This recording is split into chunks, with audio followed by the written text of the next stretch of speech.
Welcome to this class of Algebra for BSc first year students. I am Dr. Priya Solomon, Associate Professor in Department of Mathematics at Government Mira Girls College, Udaipur. आज के lecture में हमारा topic of discussion रहेगा polynomial equations. सबसे पहले हम देखेंगे कि पोलिनोमियल इक्वेशंस या बहुपद समीकरण किस तरह के होते हैं।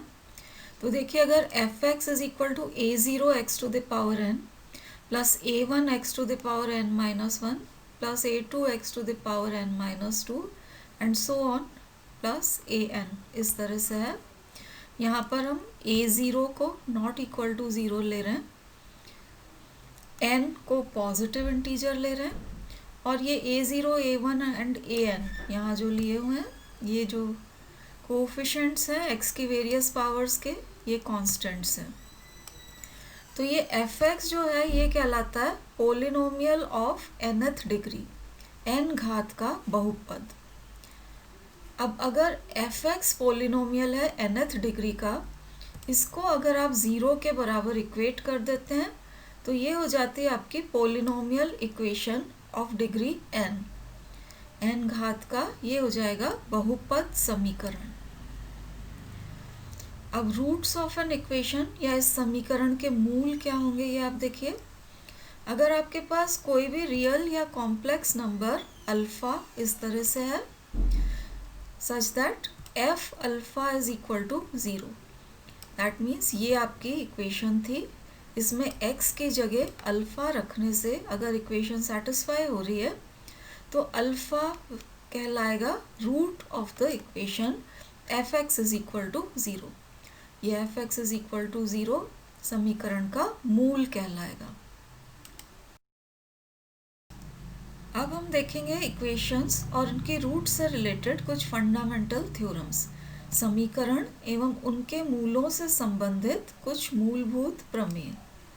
तो पहली थ्योरम जो हम देखने जा रहे हैं वो कहलाती है फैक्टर थ्योरम। फैक्टर थ्योरम के हिसाब से अगर alpha equation F x is equal to zero की रूट है तो x minus alpha will be a factor of F X. अगर इस equation F x is equal to zero का मूल अल्फा है तो x minus alpha F X का गुणनखंड होगा, ये कहलाती है फैक्टर थ्योरम। नेक्स्ट हमारे पास थ्योरम है कि अगर आपकी इक्वेशन की डिग्री n है, n घात की समीकरण आपके पास है, तो उसकी एग्जैक्टली n रूट्स होंगी, न कम न ज़्यादा। Equation of nth degree has exactly n roots. अब ये हो सकता है कि कोई रूट 2, 3 या 4 बार रिपीट हो रही हो, लेकिन नंबर ऑफ रूट्स जो होगा वो n के बराबर ही होगा अगर आपकी इक्वेशन nth डिग्री की है। नेक्स्ट आप देखिए, अगर इस equation F x is equal to zero के कोफिशेंट्स रियल हैं, अगर इसके सभी गुणांक वास्तविक हैं और इसकी एक रूट अल्फ़ा प्लस आई बीटा है, तो दूसरी रूट अल्फ़ा माइनस आई बीटा भी होगी।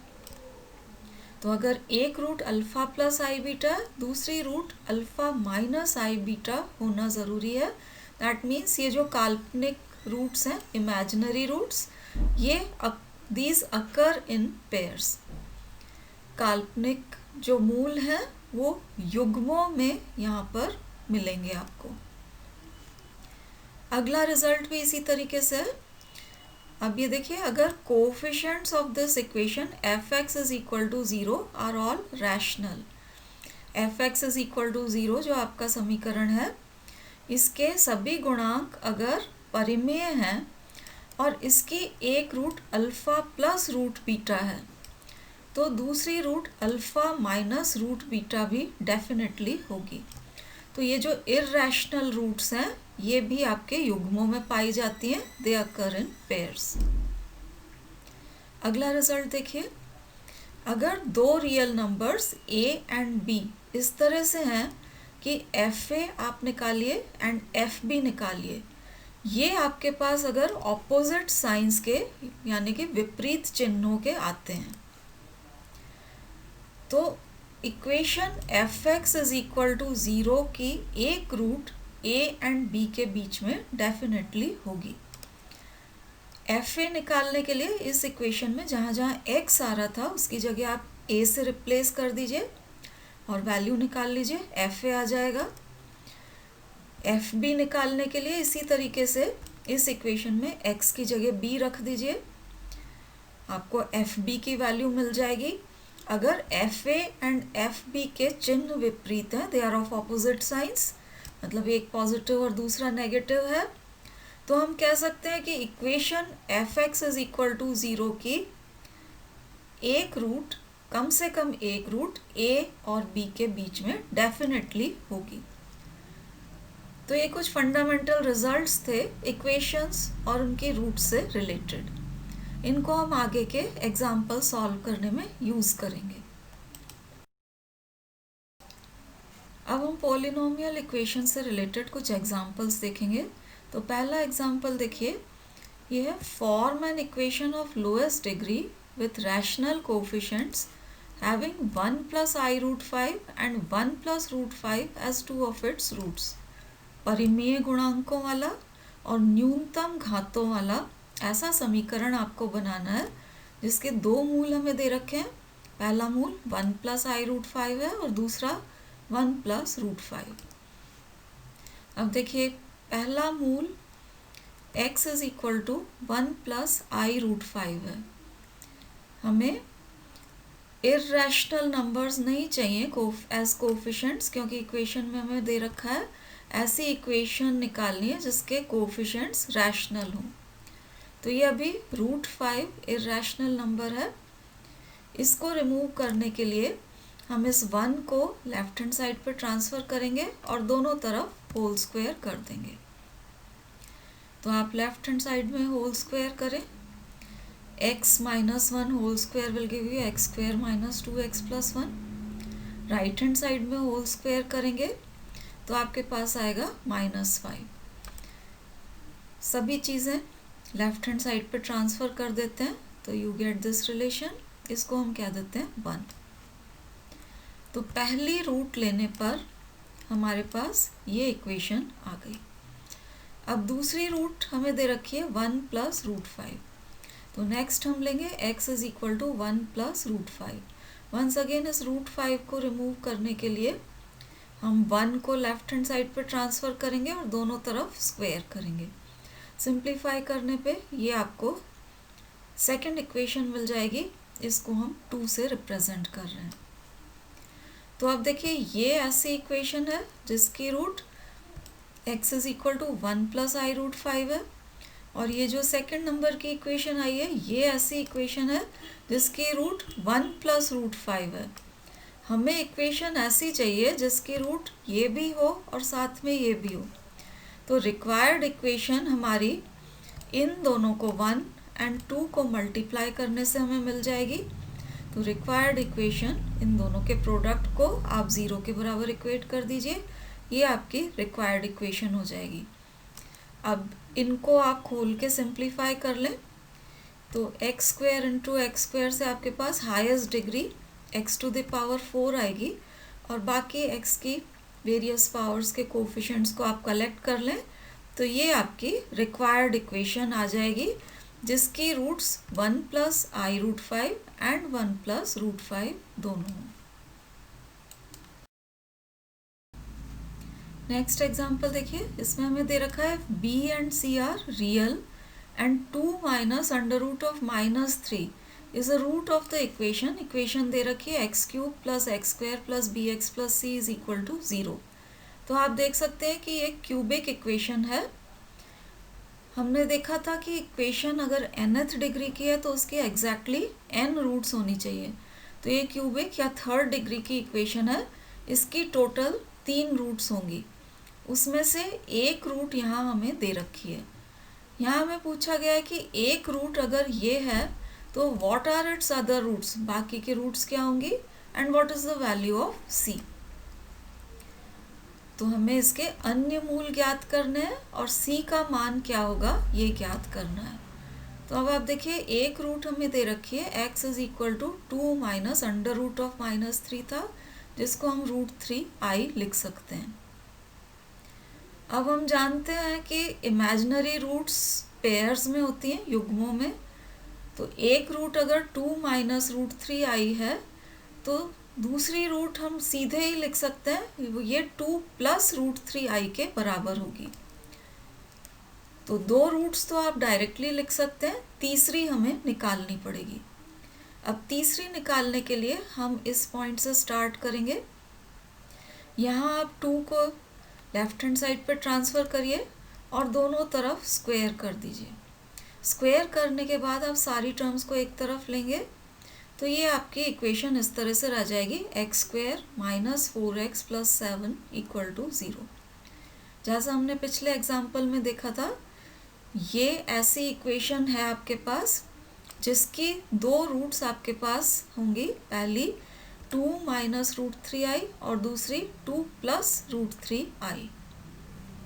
अब हमारी जो इक्वेशन है, ये वाली इक्वेशन जो हमें दी हुई है, इसकी भी 2 रूट्स वही हैं। तो दैट मीन्स ये x² माइनस 4x प्लस 7 जो आया है, ये इस इक्वेशन की लेफ्ट हैंड साइड वाला जो पोर्शन है, इसका एक फैक्टर होना चाहिए, तभी इसकी भी 2 रूट्स इसी के बराबर आएंगी। तो x² माइनस 4x प्लस 7 ये होना चाहिए x³ plus x² plus bx plus c का एक फैक्टर या गुणनखंड।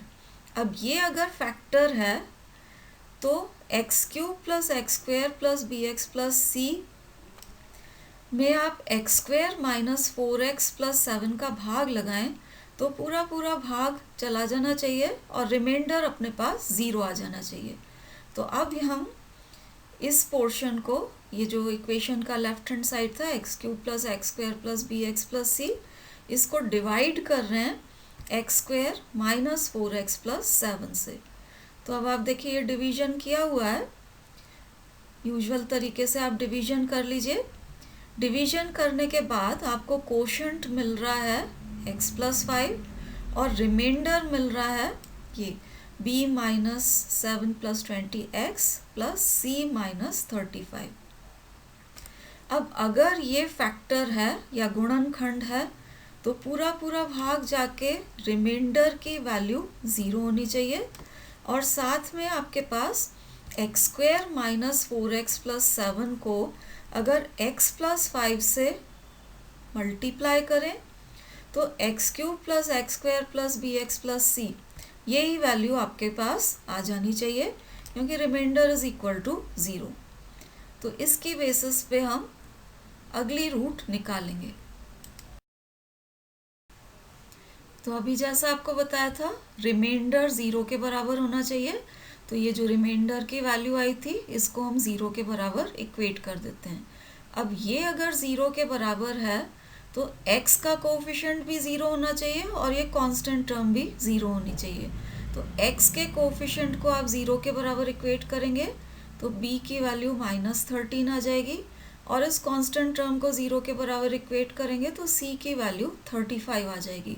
क्वेश्चन में हमें सिर्फ c पूछा था तो c इज इक्वल टू 35 आ गया है, बाकी आप b की वैल्यू भी निकाल सकते हैं। साथ ही आपको बताया था कि इससे हमने भाग लगाया था और कोशेंट x प्लस 5 था, तो इन दोनों को मल्टीप्लाई करने पर आपको x³ plus x² plus bx plus c मिलेगा। अब इक्वेशन इसको 0 के बराबर इक्वेट करने से आ रही थी और ये इसके बराबर आ गया है, दैट मीन्स इक्वेशन हो जाएगी दिस इज इक्वल टू 0। अब इसको आप 0 के बराबर लेंगे तो इससे तो ऑलरेडी 2 रूट्स अपने को मिल चुकी हैं, x is equal two plus minus √3i। Second factor को आप 0 के बराबर इक्वेट कर देंगे तो आपकी तीसरी रूट आ जाएगी x इज इक्वल टू -5। तो हमारी इक्वेशन की डिग्री 3 थी, क्यूबिक इक्वेशन थी, उसकी तीनों रूट्स हमने यहाँ निकाल लिए और साथ में c की वैल्यू भी, जैसा क्वेश्चन में पूछा था, c की वैल्यू भी हमने निकाल ली है। नेक्स्ट एग्जाम्पल देखिए, यहाँ हमें 6th डिग्री की इक्वेशन दे रखी है। इसकी एक रूट हमें दे रखी है √2 प्लस i और आपसे कहा गया है कि फाइंड द रिमेनिंग रूट्स। तो 6th डिग्री की इक्वेशन की टोटल 6 रूट्स होंगी, उसमें से एक आपको दी हुई है, बाकी की 5 हमें निकालनी है। अब यहाँ पर आप देखिए रूट जो दे रखी है √2 + i, इसमें इमेजिनरी पार्ट भी है और इर्रेशनल पार्ट भी है। तो हमने फंडामेंटल थ्योरम्स डिस्कस करते समय देखा था कि इर्रेशनल रूट्स भी पेयर्स में होती हैं, युग्मों में होती हैं, और इमेजिनरी रूट्स भी पेयर्स में होती हैं। तो अगर एक रूट आपके पास √2 + i है, इमेजिनरी रूट का इसका कॉरस्पॉन्डिंग पेयर आ जाएगा √2 - i। तो एक रूट डेफिनेटली √2 - i होगी। अब ये इर्रेशनल पार्ट के आप पेयर्स बनाएंगे तो ये -√2 + i एंड -√2 - i, ये भी रूट्स होंगी क्योंकि इर्रेशनल रूट्स भी पेयर्स में होती हैं। तो एक रूट दी हुई है, इसके बेसिस पे ये बाकी की 3 तो हम डायरेक्टली निकाल सकते हैं। तो 4 रूट्स आप डायरेक्टली लिख सकते हैं, बाकी की 2 रूट्स हमें निकालनी पड़ेगी क्योंकि 6th डिग्री इक्वेशन है, तो टोटल 6 रूट्स इसमें हमें मिलेंगी। तो अब यहाँ x = √2 + i लेते हुए हम स्टार्ट करेंगे। यहाँ से हम इर्रेशनल पार्ट भी रिमूव करेंगे एंड इमेजिनरी पार्ट भी रिमूव करेंगे। तो पहले इस √2 को लेफ्ट हैंड साइड पे हमने लिया और दोनों तरफ स्क्वायर कर दिया। स्क्वायर करके i² = -1 आ जाएगा। अब इस -1 को भी आप लेफ्ट हैंड साइड पे ट्रांसफ़र कर लें, तो यहाँ पर लेफ्ट हैंड साइड पे x² के साथ +3 रहेगा, और ये जो आपका इर्रेशनल पार्ट है इसे आप राइट हैंड साइड पे ट्रांसफ़र कर लें। तो राइट हैंड साइड पे 2√2x आ जाएगा, और उसके बाद आप दोनों तरफ स्क्वायर कर दें तो ये आपका इर्रेशनल पार्ट भी रिमूव हो जाएगा। तो दोनों तरफ स्क्वायर कर दिया है हमने, ये स्टेप आई, और सारी चीज़ों को आप लेफ्ट हैंड साइड पे ट्रांसफ़र कर दीजिए तो ये आपको इक्वेशन मिल जाएगी। अब ये जो इक्वेशन है 4th डिग्री इक्वेशन है, ये ऐसी इक्वेशन है जिसकी 4 रूट्स ये चारों होंगी। ये चारों आपकी इस इक्वेशन की रूट्स हैं, लेकिन यही चारों हमारी गिवन इक्वेशन के भी रूट्स हैं। इसलिए ये जो आपके पास लेफ्ट हैंड साइड में पोर्शन आया है, ये अपनी जो गिवन इक्वेशन थी उसका जो लेफ्ट हैंड साइड था इसका गुणनखंड होना चाहिए। तो x⁴ -2x² + 9, this should B a factor of this. ये हमारी जो गिवन इक्वेशन थी उसका लेफ्ट हैंड साइड है। अब अगर ये फैक्टर है तो इसमें आप भाग लगाएं x⁴ -2x² + 9 का, तो पूरा भाग लग के आपके पास रिमाइंडर 0 आ जाना चाहिए। तो अब हम डिवीजन करके देखते हैं कि क्या किस तरह से होगा। तो अब ये देखिए गिवन इक्वेशन की ये जो लेफ्ट हैंड साइड थी इसको हमने डिवाइड किया है x⁴ -2x² + 9 से, और ये अपने पास रिमाइंडर 0 आ गया है। कोशंट अपने पास आ रहा है 2x² - 3x + 9। अब रिमाइंडर क्योंकि 0 के बराबर है, ये जो आपका लेफ्ट हैंड साइड वाला पोर्शन है इसको हम लिख सकते हैं as a product of x⁴ -2x² + 9 multiplied by 2x² - 3x + 9 के बराबर। तो ये जो आपकी इक्वेशन थी ये इसका लेफ्ट हैंड साइड है, इसको इन दोनों के प्रोडक्ट के बराबर हमने लिख दिया, दिस इज इक्वल टू 0। अब ये इक्वल टू 0 है तो either this should be equal to 0, इसको आप 0 के बराबर लेते हैं तो आपके पास वही 4 रूट्स आ जाएंगी जिनके साथ हमने स्टार्ट किया था। x = √2 ± i and -√2 ± i। Second portion को आप 0 के बराबर इक्वेट करेंगे तो ये आपकी क्वाड्रेटिक इक्वेशन है। इसको आप फॉर्मूला लगा के सॉल्व कर लीजिए, -b + √b² - 4ac/2a। इस फॉर्मूले से आपको सॉल्व करेंगे तो बाकी की 2 रूट्स आपको मिल जाएंगी। तो टोटल 6 रूट्स थी इक्वेशन की, उसमें से 4 तो हमें यहाँ ऑलरेडी मिली हुई थी, बाकी की 2 हमको यहाँ से मिल गई। ये जो कोशंट आया था यहाँ, इसको 0 के बराबर इक्वेट करने से, तो ये 6 डिग्री इक्वेशन की टोटल 6 रूट्स हमें मिल गई हैं। तो इस तरीके से इक्वेशंस को सॉल्व किया जा सकता है यूजिंग फंडामेंटल थ्योरम्स। आज के लेक्चर में हमने पॉलिनोमियल इक्वेशंस और उनसे रिलेटेड कुछ फंडामेंटल थ्योरम्स डिस्कस करी। नेक्स्ट लेक्चर में हम डिस्कस करेंगे relation between roots and coefficients of a polynomial equation. Thank you for watching.